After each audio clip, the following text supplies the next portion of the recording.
This dude has no chill at all. What is up, guys? We're back with another reaction video. This time we're checking out Ricky Gervais jokes that will get you fired in 10 seconds. Ricky Gervais doesn't hold his tongue. He just says whatever the heck he feels like. And he doesn't care if you get offended or not. Just does not bother him at all. And I respect that. I love comedians like that. So why don't we just jump into this, see what it's all about, alright? Let's do it. Why did the little girl fall off the swing? Because she had no arms. Yeah, right? I'll leave you with one final story, right? It's another true story. If I say they're true, by the way, they are. I promise, they're all true. And this is probably my favourite school story ever. It was 1976 again, so I was about 14. And we had a kid in our class called Gary Masterman. And Gary developed Tourette syndrome. Like, every sentence had a swear word in it. He had a tic. Because we learned all about it in assembly. Gary was up there. All the teachers knew him. All the kids knew him. He was a popular lad, right? And, yeah, nice guy, Gary Masterman. But sometimes his tics seemed relevant. And I'll never forget, we were having this lesson with a young female teacher called Miss Wilkie. She was at the blackboard, and she was doing those calling out suggestions. I can't remember what it was about, but she'd go, Simon, what do you think? Yeah, that's good. Yes, that works, yeah. Brian, what do you... Yeah, good, yeah. And she went, Gary. He went, I'll finger you, miss. And she just went, anyone else? And she pointed to Sean Dixon, and Sean went, yeah, I'll finger you. Try and explain to someone every day what freedom of speech means, particularly in the context of comedy, and particularly in the context of a joke, that a joke about a bad thing isn't as bad as the bad thing. It's not even necessarily condoning the bad thing. It could be anti the bad thing. It depends on the actual joke. That's facts. And this woman said, you should never make jokes about food allergies. What? I should have left it, right? I sent back, I make jokes about AIDS, cancer, famine, and the Holocaust, right? And you're telling me I should never joke about food allergies. She sent back, yes, but the Holocaust didn't kill children. What? She needs a history lesson. Didn't it? It was horrible, the Holocaust. Some would say as bad as food allergies. Did anyone have a pedo teacher when they were at school? Yes, yeah. Round of applause for pedo teachers, yeah. That's another thing. I think where people are now trying to be so politically correct, they're trying to out-woke each other. Soon someone's going to say, you can't say pedo anymore. It's a derogatory term. It offends people who are child addicted, right? So I wouldn't be you're surprised. going to have people going to the doctor going, Doctor, I think I'm child addicted, right? And doctor go, oh, you poor thing. How do you feel? I feel like I want to fiddle with kids. Right. That is one of the symptoms. Don't worry, sit down. We'll get you into a facility at taxpayers' expense, right? And we'll wean you off children. How does that work, doctor? Well, you know, like when they give heroin addicts methadone, yeah? Well, we're going to start you on dwarves, right? It might work. It might work. My mum, she was the salt of the earth, but she just said what she wanted, right? And she'd do anything for you, but she reserved the right to moan about it. So, growing up, right, our next-door neighbour, Mrs. Dawson, she was about 25 years older than my mum. So when my mum was 60, this old lady was already like 85, 86, and my mum was the last living witness to her existence. She lives alone, and my mum did everything for her, right? She went shopping for her, she did the housework, she went round, made her lunch, and sat with her for a while. She went back, made her tea, and this went on and on. I remember calling home once. My mum was like 70. And I went, oh, I called earlier, you were out. And my mum went, yeah, I was rain Dawson's. And I went, oh, how is she? And my mum went, oh, she just won't die, Rick. I was on a plane last year, okay, going from New York to LA, okay? And me and my girlfriend were one side of the plane, there was the aisle. And the other side, there were these two huge fat women, okay? Proper fat. One of them just got on and went, can I have a belt extension? Yeah, of course you can, you've earned it, right? I hate when that stuff happens. It's like a lottery system. In fact, I was thinking of calling the pilot out and going, should one of us swap with one of them? Otherwise, we're just going to Canada. Do you know what I mean? And one of them was even fatter than the other one, okay? And she was there, and she'd got on the plane with one of those takeaway buckets of fast food. Bucket! I mean, there's your first clue. When did that happen? When did fat people just give up? When did they go into a shop and go, oh, fuck it, just treat me like a farmyard animal? Really? Give me it in a bucket. In fact, just strap it to my fucking head and I'll just... A bucket? Really? You want your meal in a bucket? Yes. Right? So, she's there and she's chowing down, right? And I swear, she turns to her fat friend and says, this is the best fried chicken I've had all day. Oh my gosh.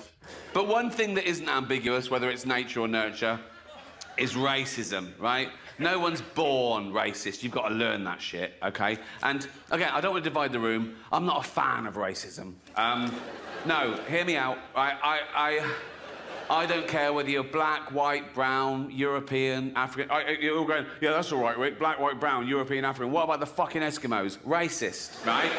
They're fucking weird, Rick. They are not weird. They're just different. They live in the snow. Yeah, that is their little house, the snow. So, right? Yeah, they wear a dead sea lion for their clothes. Yes, that's their clothes, a dead sea lion, right? But here's the thing about racism, right? You drag one out of his little hole in the snow and peel him out of his sea lion outfit, right? And he's standing there naked. You take a closer look, he's basically a cold Chinaman. What? I told this joke. I don't even get that one.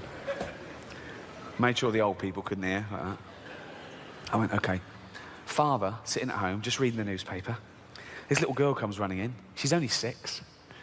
Hello, darling. Hello, Daddy. You've been playing? Yeah. In the park? Yeah. With your friends? Well, until the man came along. Till the man came along? Yeah, a man came along and he asked my friends to leave, so it was just me and him. Darling, come over. What the fuck? Whatever happened, none of it was your fault, OK, darling? None of it was your fault. But tell Daddy every detail. What happened? He took me behind a tree so no one could see what we were doing. Oh, God, darling, and then what happened? He took my dress off. Oh, God, what happened next? What happened? He took his thing out. Oh, God, darling, and then what happened? Nothing, that was it. Oh, we'll make something up. Oh my God. Oh, I don't want to explain that joke, but that was probably the darkest joke I've ever heard in my life. What the flip? How do you even think of a joke like that? My jokes to be accurate and my targets to be fair. So I was engaging these people. I was saying, why is it transphobic? And they were saying, it's about a trans person. I said, well, that's ridiculous. That's like saying a joke about Bill Cosby is automatically racist. It depends on the joke. But I was talking to them, I'm willing to learn, and I found out my crime was that I dead-named her. Now, I'd never heard that term, you know, before a day after the Golden Globes. What does that mean? And that was saying her old name, and even acknowledging that she used to be a man. But she did. What, are you supposed to forget history? Start over? I saw him on the Olympic Games. It was decathlete. It was in everything. He was all over the place. Shot put and pole vault. He won a medal. He was famous. He was on telly all the time. But, you know, a big, famous man with a huge... I don't know, but I mean, I guess he probably... He's a big... But I've learned my lesson. Now, I'd never dead name her now. Now I know it's wrong. I'd never dead name her now. But, like, years ago...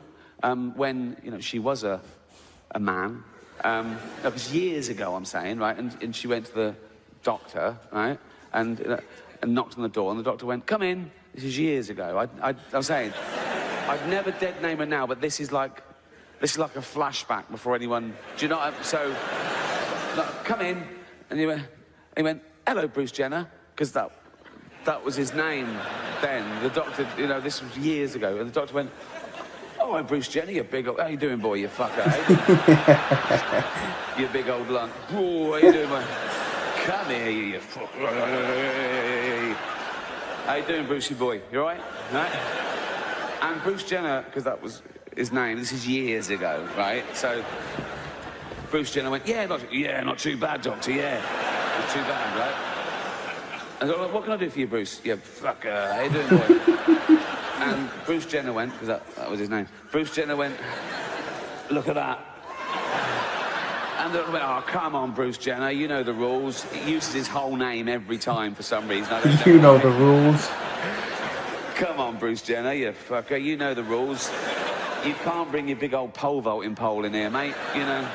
And Bruce Jenner went, no, that's not my pole vaulting pole, that's my enormous penis.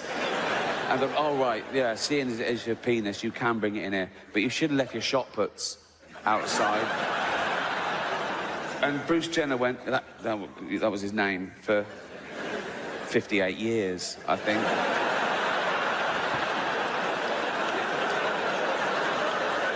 He went, no, they're not my shot puts, they're my enormous testicles. That's where I get my testosterone and my spunk and shit, right? And the doctor went, oh, yeah, that makes perfect. I am a medical man, and that you're a big bloke. Oh, you fucker. How you doing, boy? You're a big... You're big, and you would have a big old cock and balls. They're beautiful. Where's he going with this? No, but you must be very proud of them, Bruce. Bruce should have went, oh, this is going to surprise you, doctor. I want to get rid of them. And the doctor went, what? Why? Ah, they get in the way. Get in the way of what? Fucking driving, for one thing. What? This guy, he definitely is one of a kind. There's no one else like him. I can't even think of any other celebrity who's willing to put their whole reputation on the line as much as him. The reason he gets away with it is because he doesn't care. If he actually cared what the critics and all these people said, he'd be canceled tomorrow. But it's a fact, he's basically just giving the finger to all these people saying, yeah, I'm going to do whatever I want. If you don't like it, too bad. And they can't hit him. He's bulletproof. He's literally bulletproof. You can't stop. And I love how he laughs at his own jokes. That way you know he's like a very genuine guy. He's like an everyman. And how could you dislike someone like that? But yeah, I definitely did enjoy this. If you guys did too, make sure to smash a like, comment, subscribe. Let me know some more Ricky Gervais videos. I would love to check out more of his. Yeah, I wish you guys the best. Till next time.